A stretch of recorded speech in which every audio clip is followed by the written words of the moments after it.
உலகமெங்கும் இருக்கும் நமது ஆன்மீகம் ப்ளஸ் நேயர்கள் அனைவருக்கும் ஜோதிட குருஜியின் இனிய வணக்கங்கள்.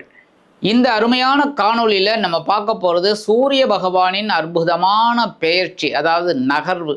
இதுவரைக்கும் அவர் கும்பராசியில் ஜெகஜோதியாக இருந்தார். இப்போ அடுத்தது மீன ராசிக்கு வரப்போகிறார்.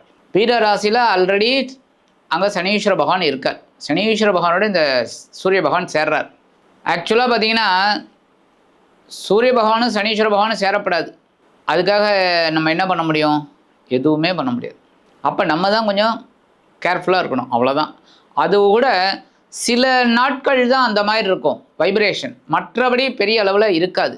அந்த வகையில் மீனராசிக்கு வரக்கூடிய சூரிய பகவான் குருவோட வீட்டுக்கு தான் வரார். அதனால் பரஸ்பரம் நண்பர்கள், ஒரு நல்ல பாக்கியம் கண்டிப்பாக கிடைக்கும்.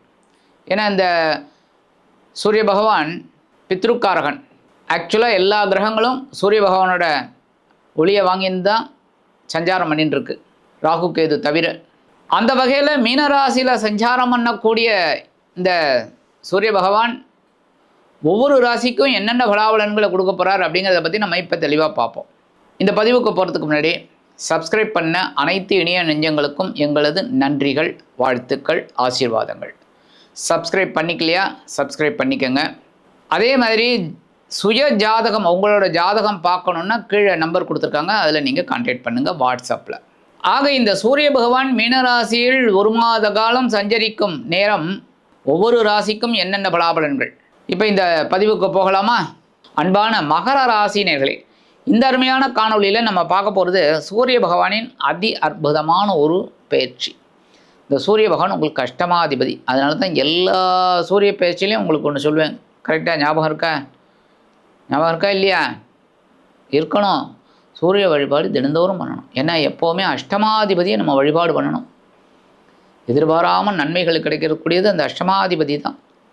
ஆக 8ஆம் அதிபதி அஷ்டமாதிபதி இது வரைக்கும் உங்களுக்கு எங்கே இருந்தார்னா தனவாக்கு குடும்பஸ்தானம் அப்படிங்கிற 2ஆம் பாவத்தில் இருந்துட்டு ராகுவுடன் இணைந்து குருவின் பார்வையை பெற்று அற்புதமான பொருளாதார முன்னேற்றத்தை கொடுத்தார். குடும்பத்தில் கொஞ்சம் குழப்பம் இருக்கும், அதெல்லாம் சரியாயிடும், ஒன்றும் பெரிய இது இல்லை. என்ன அண்ணன் தம்பிக்குள்ளே கொஞ்சம் பாகப்பிரிவினை, அது சில முட்டுக்கட்டைகள் ஏதோ ஒன்று நடந்து, உத்தியோகத்துலையும் கொஞ்சம் கவனமாக இருந்தீங்க. அதனால தான் ஒரு முன்னேற்றம். தொழில் வியாபாரம் பரவாயில்ல, நான் ஏற்கனவே சொன்ன மாதிரி லாபம் நல்லபடியாக. அதுமாதிரி உங்களுக்கு எப்போவுமே இந்த மகர ராசி நேயர்களுக்கு ஒரு பெரிய ப்ளஸ் பாயிண்ட் என்ன தெரியுமா? கொடுத்த வாக்குறுதிகளை காப்பாற்றுறது தான் எப்போவுமே. அதுதாங்க முக்கியம். வாக்குறுதிகள், நம்ம என்ன அரசியல்வாதிகளா? வாக்குறுதிகளை கொடுத்துட்டு நான் பண்ணிட்டேன், அது பண்ணிட்டேன், இது பண்ணிட்டேன்னு சொல்கிறது. ஆக இந்த வாக்குறுதிகள் கொடுத்தீங்கன்னா அதை எப்பாடுபட்டாவது நிறைவேற்றுவீங்க. அது பெரிய ப்ளஸ் பாயிண்ட். அதேமாரி குடும்பத்தோடு ஒன்று சேர வாழக்கூடிய ஒரு அமைப்பு இந்த மகர ராசி நேயர்களுக்கு உண்டு. அம்மா மேலே பாசம் இருக்கும், அப்பா மேலே ஒரு பயம் இருந்தாலும் மரியாதை இருக்கும், குடும்பத்தில் ஒரு அட்டாச்மெண்ட் எல்லாமே இருக்கும் இந்த மகர ராசி. இந்த மகர ராசி நேயர்களுக்கு இதுவரைக்கும் 2ஆம் பாவத்தில் இருந்து வந்த சூரிய பகவான் இப்போ எங்கே வராருன்னா உங்களோட சகாயஸ்தானம் அப்படிங்கிற 3ஆம் பாவத்துக்கு சனீஸ்வர பகவானோட சேர்ந்துடுறாரு. 3ஆம் பாவம்ங்கிறது அரைமறைவு ஸ்தானம், ஆனாலும் உபஜயஸ்தானங்களில் ஒன்று. 3, 6, 10, 11 அந்த 3ஆம் பாவத்துக்கு வரும்போது உங்களுக்கு வெற்றி வாய்ப்புகள் வீடு தேடி வரக்கூடிய ஒரு வாய்ப்பு. சூப்பர். இது ஏன் வீடு தேடி அப்படின்னா, நம்ம வெற்றிக்காக வெளியில் போயிட்டு வரணும். ஆனால் உங்களுக்கு வெற்றியே வீடு தேடி வருதுன்னா அப்போ உங்களுக்கு ஒரு பெரிய முன்னேற்றம் கண்டிப்பாக இருக்குது. ஆனால் இந்த குரு பகவான் உங்களுக்கு 6ஆம் பாவத்தில் இருக்கார், வக்ர நிவர்த்தியாகி பலமாக இருக்கார். அதனால் சத்ரு கவனமாக இருக்கணும். உங்களோட விரோதிகள்கிட்டலாம் ரொம்ப ஜாக்கிரதையாக இருக்கணும். கூடவே இருப்பான், சடார்னு இடுப்பில் குத்தி விட்ருவான். அதனால் கவனமாக இருக்கணும். அதேமாரி கடன் சுமையில் கவனமாக இருக்கணும். கடன் அதிகமாக கிடைக்கிறதேன்னு வாங்கி போட்டுட்டு மாட்டிக்கப்படாது. அதேமாரி உடல் ஆரோக்கியத்தில் கவனமாக இருக்கணும். புரியுதா? ஸ்லைட்டாக கேஸ் தானே, எனக்கு ஒன்றும் சுகர்லாம் இல்லை, நான் I am not a diabetic patient, சரியான மருத்துவ செலவு இருந்துன்னு எடுத்துக்கணும். புரியுதா? உடல் ஆரோக்கியத்தில் கவனமாக இருங்க. ஆக 3ஆம் பாவத்துக்கு வரக்கூடிய சூரிய பகவான் அதி அற்புதமாக சில முன்னேற்றங்களை கண்டிப்பாக கொடுப்பார். உத்தியோகத்தில் ஒரு தன்னம்பிக்கை, இந்த காரியங்கள் என்னால் செய்ய முடியும் அப்படின்னு ஒரு வீறு, எல்லாம் செய்வீங்க சூப்பராக.